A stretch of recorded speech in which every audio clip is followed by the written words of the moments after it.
is February 13th, 1966. We are now in Ranh Bay, and we're in the middle of the port. In the background, we see some of the U.S. Army tugs escorting one of the larger freighters out to sea.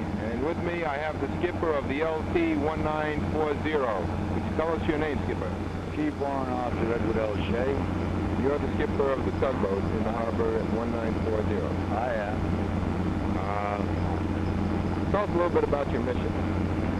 Well, our mission here is to dock and undock deep draft vessels, to move floating equipment around the harbor, such as cranes, barges, anything that floats.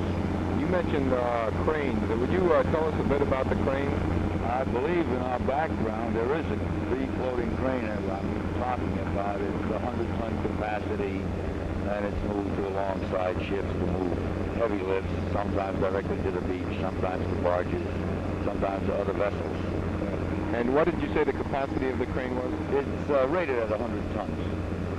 I imagine this crane moves quite a bit of heavy gear off the ships. Oh, quite a bit.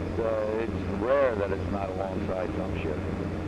I also noticed in the harbor that there are some barges that do repair work. Would you tell us a bit about the machine repair barge?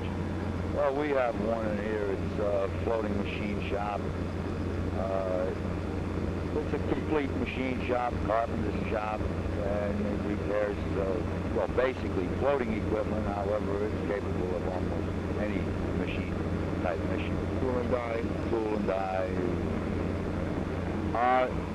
In your variety of missions, you not only work with the freighters coming into port, but you tug or actually literally pull certain vessels, and you also do some work with the LSTs. I understand last night you had an emergency come up.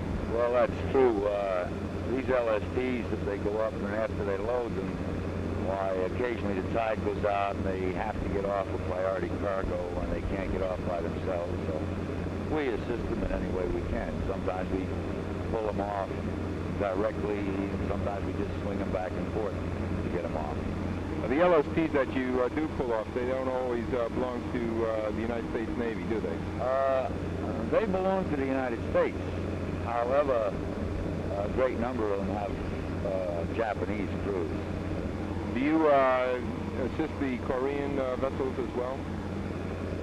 I haven't yet.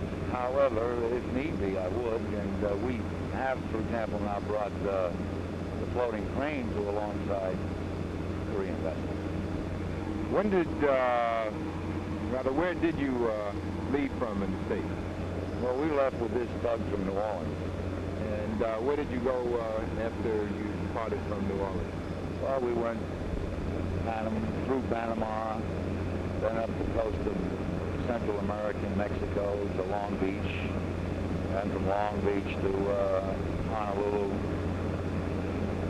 to Kwajalein, to Guam, to the Philippines, well, actually Manila Bay, and then from Manila Bay to here. How did your crew take the ocean voyage?